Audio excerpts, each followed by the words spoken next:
السلام عليكم ورحمة الله وبركاته. كلانتي wanaagsan asxaabay meel kasto aad joogtaan kusoo dhawaada barnaamijkeeni ugu horeeyay maanta oo Jimco ah. waxaan idin leeyahay asxaabay Jimco mubaarak meel kasto aad joogtaan. haddaba barnaamijkeena waxaynu ku haynaa oo aan idinku soo gudbin doonaa dhowr qodob oo muhiim ah. waxaa kamid ah war saaka soo baxay wuxuu sheegayaa ciidankii go'doonsanaa ee Xamaas ee dhulka hoostiisa ku jiray deegaanka Rafax in qaybo kamid ay soo baxeen oo ay maanta nagta iska saareen iyaga iyo ciidamada Israa'iil. haddaba tafaasiil ku saabsan sheekadaas waan idin soo gudbin doonaa. waxaa sidoo kale aan idin hayaa Netanyahu oo mar kale dab ku sii shiday xiisadii u dhaxaysay iyaga iyo Turkiga. haddaba muxuu sheegay wararkii ugu dambeeyay ayaanu idin haynaa xiisada ka dhex aloosan Turkiga iyo Israa'iil. qaybaha dambana waxaan idinku soo gudbin doonaa madaxweynaha Iran oo mar kale ku celiyay in magaalada caasimadda ee Tehran looga guuri doono biyo la'aan baahsan oo ka jirta Tehran iyo qaybo kamid ah dalkaasi Iran. haddaba maxaa keenay biyo la'aantaas dhibaatada intaa leeg caasimadii looga guurayo? faahfaahin baan idinkaga hayaa. qodobadaas ayaynu barnaamijkeena ugu horeeya maanta Jimco idinku soo gudbinaynaa. inta ku jirno waxay warar soo kordha waan idin la socodsiin doonaa. kulanti wanaagsan markale asxaabay meel kasto aad joogtaan. Jimco wanaagsan. barnaamijkeennii ugu horeeyay maanta Jimco ayaynu ku bilaabaynaa. haddaba barnaamijka waxaynu qaybtiisa ugu horeysa kaga hadlaynaa xaaladda Gaza. maalin ka hor waxaan barnaamijyadayda ku sheegay in cabsi laga qabo in ciidamada go'doonsan ee Xamaas meesha hadday ku sii jiraan inay soo bixi doonaan oo ay isku dayi doonaan ama inay dhintaan ama inay waddo furtaan oo dhanka kale u gudbaan. maadaama isku day kasta Mareykanka iyo cid kasta samaysay Israa'iil in maartay lagu qanciyo nimankan inay hub ka dhigaan oo iyagoo faramaran dhanka kale u gudbaan ay diiday. ay ku adkaysatay hubkana ha laga dhigo iyagana ha laga kaxayo. marka waa la ogaan nimanka meesha ku jiray inaanay ku sii jiri karin go'doon intaa leeg. haddaba wax isku daya oo hadda socday ma jirin shalay ilaa duraad, inkastoo Mareykanka uu si kasta isugu dayay in Israa'iil uu ku qanciyo, laakiin Israa'iil ay soo istaagtay nimankan hana la ka kaxayo. Masarna way diiday in dalkeeda la geeyo, Turkigana way diiday oo Mareykanka u soo bandhigay. haddaba iyaguna waxay ku adkaysteen inaanay marnaba isdhiibi doonin. marka maxaa laga qabanayaa? bal aan aragno wixii ka soo baxa ayay maraysay. haddaba saakay warar kala duwan ayaa ka soo baxaya dhanka Rafax. dhanka wariyayaasha iyo dadka goobjooga iyo Gaza ku sugan waxay sheegayaan in ciidanka godadka dhulka hoostiisa ku jira ay tiro yar oo ciidankooda soo direen oo macnaha ay ugu talagaleen indhayn iyo jawiga iyo sida xaalku yahay. ciidankaasu marka way soo baxeen xalay waagu markuu bari rabay ayay godadka ka soo baxeen aan leeyahay. waa tiro yaray ahaayeen oo sahan ah. waxay sahan u yihiin an-nukhba, ciidanka kumaandooska dhulka hoostiisa ku jira ee wadda uu ku baxo raadinaya oo Israa'iilna ay ka baqayso ayaa marka meel kamid ah god ku soo baxay. marka Israa'iil iyada godadka afkooda ma taqaano. hadday taqaano mar hore bambooyin la dhici lahayd, laakiin waxay hubtaa inay nimankan dhulka hoostiisa ku jiraan, laakiin meelay ka soo bixi doonaan cid taqaana male. haddaba marka wariyaashu warka waxay leeyihiin halkaa isku horimaad aan badnayn ayaa dhacay. xog aynu ka helnay nimankan muqaawamada Xamaasna waxay sheegeen in ciidankaasu qaybo kamid ah ay dagaalameen, qayb kamidna ay dib ugu laabteen meeshii ay ka yimaadeen. marka howlgalkaas marka wararkaas xogta la helay weli war rasmi ah oo dhanka Xamaas ka soo baxay ma jiro. laakiin goor dhaweyd ayaa telefishinka Al Jazeera wuxuu qorayaa israa'iil inay iyaduna ka hadashay saacada kadib markii weerarka uu dhacay. haddaba aan idin tuso wararkii ugu dambeeyey sheekada laga qoray. telefishinka aljaziira gordhow wuxuu leeyahay wuxuu qoray ciidanka israa'iil ayaa war soo saaray. waxay sheegeen inay dileen 5 ka mid ah muqaawamadii ku sugnayd rafax. haddaba ciidamadu waxay sheegayaan in 5 ka mid ah ay dileen, kuwaasoo ka soo baxay godadka dhulka hoostiisa ah deegaanka la yidhaahdo al-khatul asfar oo ah halka laynka jaallaha ee ciidanka israa'iiliyiinta ay joogaan. waxaana la sheegay inay weerarkaasu uu ka dhacay dhanka koonfurta ee marinka gaza. haddaba waxaa la sheegay ciidanka israa'iil waxay yidhaahdeen waxaynu ka war helnay 5 dagaalyahan oo ku soo dhowaaday goob ay ku sugnaayeen ciidamada israa'iil. waxaana u aragnay khatar weyn inay fulin kareen haddii aynu markaa aynaan toogan. haddaba waxay sheegeen inay ka hortageen oo ay la dirireen kadibna ay toogteen 5taas. marka maxaa leeyahay 5 waa tooganay leeyihin ayaga, laakiin 5 waxay ka soo baxinayeen dhulka hoostiisa. waxaan aragnay yidhaahdeen iyagoona dul taaganba oo nagta nagu haya oo xabad la dhacaya bab ku haya. marka khasaaraha ayaga dhankooda soo gaaray maysa ka hadleen, laakiin waxay iyagu ku koobeen warkooda in ciidamadoodu 5 dhulka ka soo baxday. laynka waxaa layidhahdaa laynkii ay joogeen ciidanka israa'iil dhabarkiisa dambe waayo meeshay nimanka ku go'doonsan yihiin. dhabarkaa dambe khadul asfarka ayay ka soo baxeen ay yidhaahdeen. marka halkaasaan marka isku qabannay 5tii marka waa dilnay. wararkii horena marka maxay lahaayeen? wararkii hore waxay lahaayeen meesha niman sahana dhulka ka soo baxay kadibna godadkooda ku laabteen markay ciidanka israa'iil ay rasaas isla dhaceen.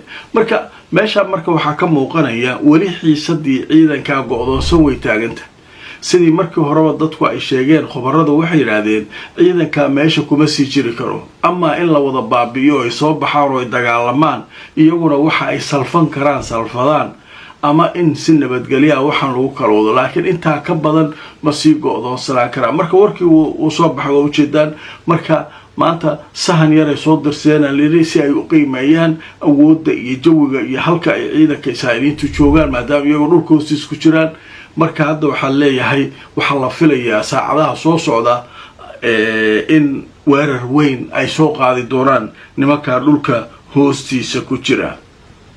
qodobka halkaas ayaynu kaga gudbaynaa. dhanka kale israa'iiliyiinta waxaa la sheegay inay rasaas ku fureen magaalada gaza qaybo ka mida oo ay rasaas ku rideen, oo weli iyagu ay iska wadaan xadgudubkoodii iyo maaragtay xabad joojintii ay ku xadgudbayeen wixii oo dhan inay socdaan. sheeko kaloo yaab leh ayaa soo baxday. ninkii netanyahu ahaa ayaa hadlay dhowr arrimood uu ka hadlay. arrinta suuriya, arrinta kana, arrinta ugu xiisaha badan marka waxay ahayd turkiga arrintiisu ka hadlay. markii hore waxay ka hadlayeen yuhuudda turkigu gaza ma iman karaan ciidamadiisa, ma kuga arki karno. sheekadu halkaasay joogtay. hadda muxuu ku daray ninkii netanyahu ahaa suuriyana ma kugu arki karno. xataa junuubka iyo bartamaha iyo meel suuriya ka mid a. macnaha suuriya hadda ciidan oo turki ah way joogaan, laakiin dhanka xuduudka turkigay kasoo gudbeen, dhankaas joogaan. dhankaas israa'iil waxay leedahay annagu dhib kuma qabno, laakiin dhankan junuubka ah oo maaragtay israa'iil dhankay joogto iyo dhankan iyo bartamaha iyo halkan haddaan kugu aragno iska jir. turkigayaa loo hanjabaa. turkiga waxaa leeyahay haddaa cag soo dhigto gudaha suuriya nagtaa kaa saaraa. turki indhaha ka soo haray sooma wuxuu isagu boobooteeyaba odagii erdogan ahaa. hadda isagaa ay baashu saaranta. meesha waxba la isuma qarinayo. ninka netanyahu la leeyahay cidduu rabaa isku hadleeyo, laakiin wuxuu leeyahay haddaa halkan meeshan aan calaamadeeyey oo suuriya ka mida aad lug soo dhigto nagtaa kaa saaraa. waxaa rabtid ahaaw. waa la ishayaa. nimankii turki ahaana jawaabtooda waa sugaynaa, laakiin warkan hadduu cusub yahay. haddaba marka aan idin tuso wararkii ugu dambeeyay sheekadaa laga qoray. telefishinka la yidhaahdo sky news qaybtiisa af carabiga ayaa wuxuu leeyahay Netanyahu wuxuu sheegay marka hore wuxuu sheegay Netanyahu inaanu aaminsanayn Washington inay iibin doonto diyaaradaha F-35 oo ay Turkiga ka iibin doonto ma dhici doonto leeyahay waxaas maba aaminsanayo leeyahay in marnaba laga yaabo Mareykanka inay diyaarad F-35 ka iibiyaan Turkiga taas waa qodobka kale Netanyahu wuxuu sheegay in Israel ay markaa ka shaqaynayso sidii ay uga mamnuuci lahayd soo gelidda ciidamo Turki ah koonfurta Suuriya iyo bartamaha Suuriya waxa uu sheegay Netanyahu maslaxadda weyn ee maaragtay Israel inay ku jirto arrinkaas amnigeeda ay markaa qayb weyn uu ka yahay inay Turkidu meesha aysan ku soo dhawaan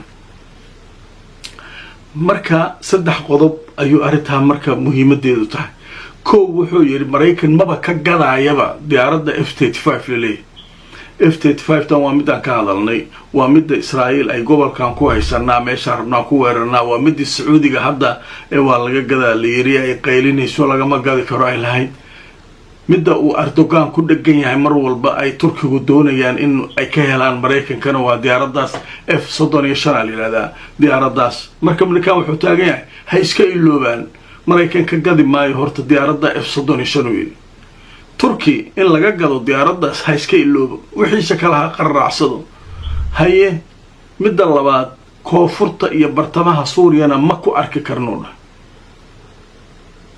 hadday meesha lug soo dhigaan maartay Turkida nagta ka saarina warkiisa ma baqarsanayo Netanyahu midda saddexaad marka wuxuu leeyahay sidaas waxaan u yeelaynaa amnigeena iyo hawsheena iyo nabadgelyada Israa'iil ku jirta inuusan meesha ka soo dhawaan Turki Gazana ma iman karo amnigeena ku jira nimanka waa khatar koonfurta iyo bartamaha Suuriyana kuma arki karno macnaha dawladda Suuriya waa dawlad madax bannaan xataa haddii ay doonayso inay ciidamo Turkiya wadankayga way iman karaan halkaan saldhig ka dhigan karaan ay dhahdo xataa bay ma karaan fiirin kalsoonida meeshaas la eg ee Netanyahu ku hadlay yaa waay cid kale ma ahan macalinka weyn dhabarkiisu ku jira ninkan Turkigana macalinka weyn hor istaaga waxa la joog meesha ha tagin Gaza ha tagin Israa'iil diiday marka waxaasu halkaas maray marka wax walba isma qarsanay meesha Turki gabgable soo socodlay ma ku arki karo Gaza Suuriya koonfurta iyo bartamahana ma ku arki karo dhankaaga xuduudda ku baashaal waqooyiga iyo meelahaas ku ororo adiga iyo Ruushka iyo meelaha roonda ku sameey laakiin meesha hay haataleer ma soo caga dhiga kartid haddaba waa arki doonaa wixii xaaladdu ku dhamaato qadar xayeysiisa kadib waxaan u gudbaynaa magaaladii caasimadda ahayd Iiraan ee Tahraan oo biyo la'aan jirta wadanka Iiraan darteed la doonayo in looga guuro hadda kulanti wanaagsan asxaabay meel kastoo aad joogtaan kusoo dhawaada barnaamijkeennii ugu horreeyay maanta Jimcaha waxaynu maraynaa qaybihii ugu dambeeyay qaybtan waxaynu kaga hadlaynaa sheekada ku saabsan Iiraan iyo biyo la'aan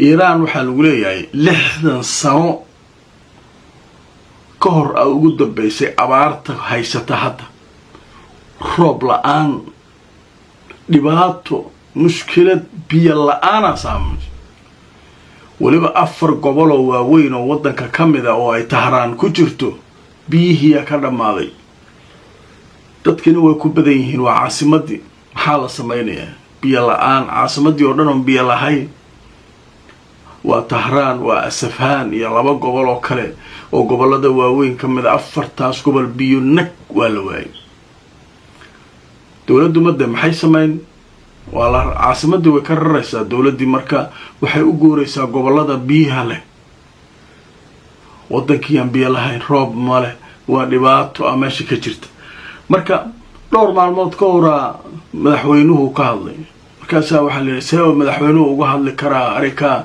biyo la'aan dhan waa ceeb caasimadii dhan xalayo ku celiyo markale ayadu soo marka jirada la yiraahdo ra'yul yawm waxa leedahay madaxweynaha Iiraan wuxuu arkaa lagama maarmaannimada in caasimadda laga raro tahraan haye waxaa sheegayaa madaxweynaha iiraan mascuud baskiyaan gelinkii dambe ee shalay oo khamiisa inuu mar kale ku celiyo oo uu sheegay in lagama maarmaan ay tahay caasimadda dowladda in laga raro tahraan arrintaana waxaa sabab u ah ayaa la sheegay in ay markaa dhibaato dhinaca biyo la-aanta mushkilad weyn ay ku saamaysay magaalada marka waxaa la sheegay khiyaar kale inaanay haysan dowladda